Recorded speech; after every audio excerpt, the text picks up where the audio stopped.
I think I've mentioned this before at some point, but in the first poetry class I took in college, my professor told us to not take our titles directly from our poems themselves because this missed opportunity to create a greater sense of depth.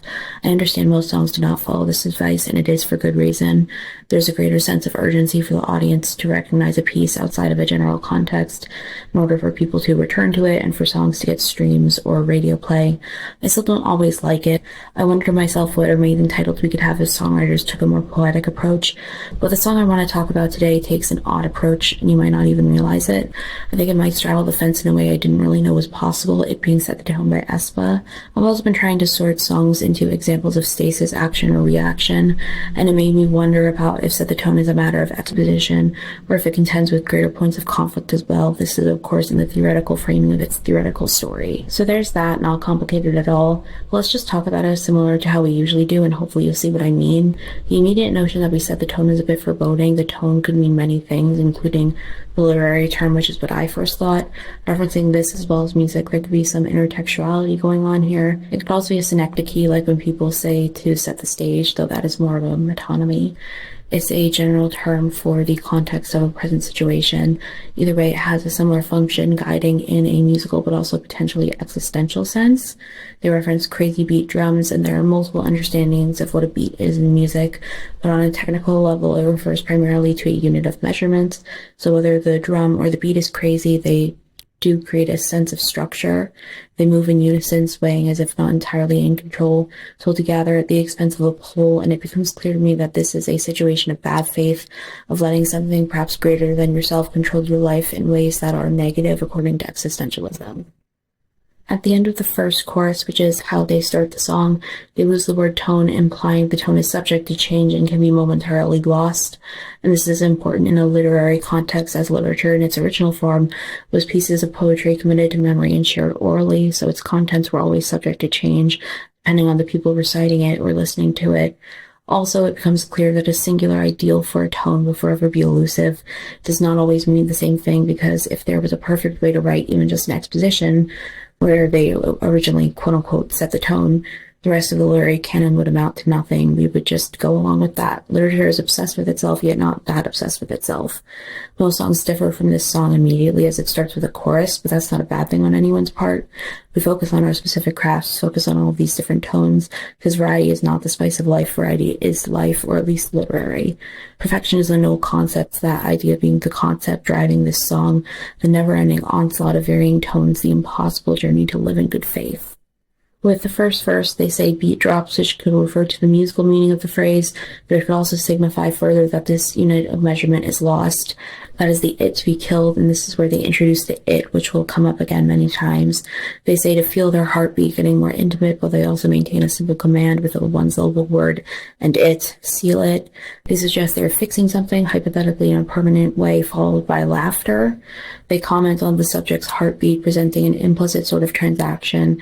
They say to watch out 3 times, which is almost uncanny because the rule of 3 is familiar. They're urging the subject to be wary. There's short lineation, keeping the you separate from the mind.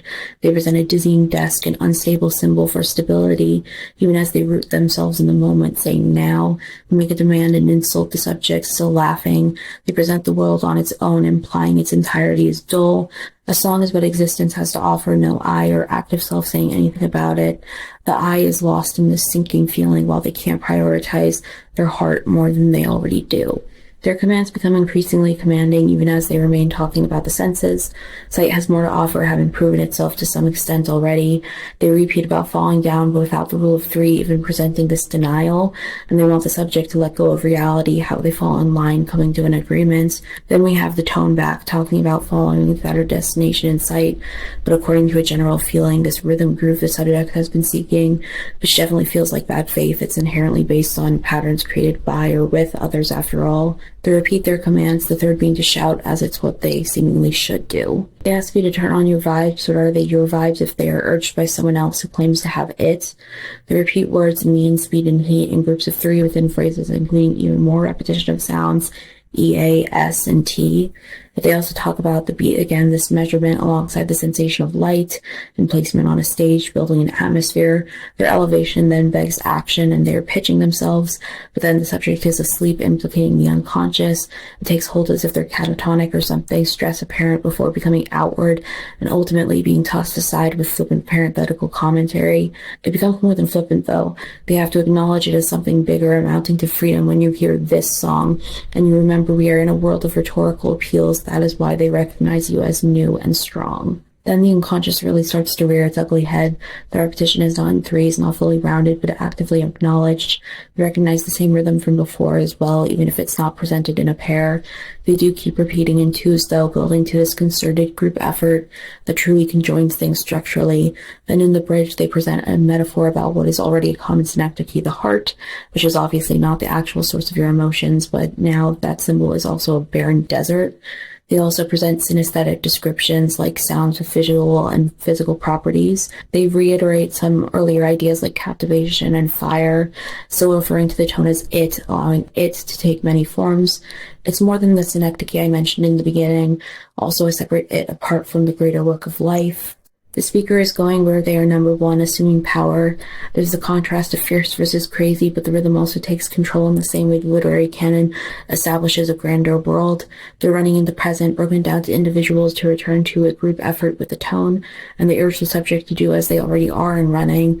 They make commands with hints of bad faith and intertextuality, and that outro has even more ominous commands, but they want to take things home and autonomy for taking things personally.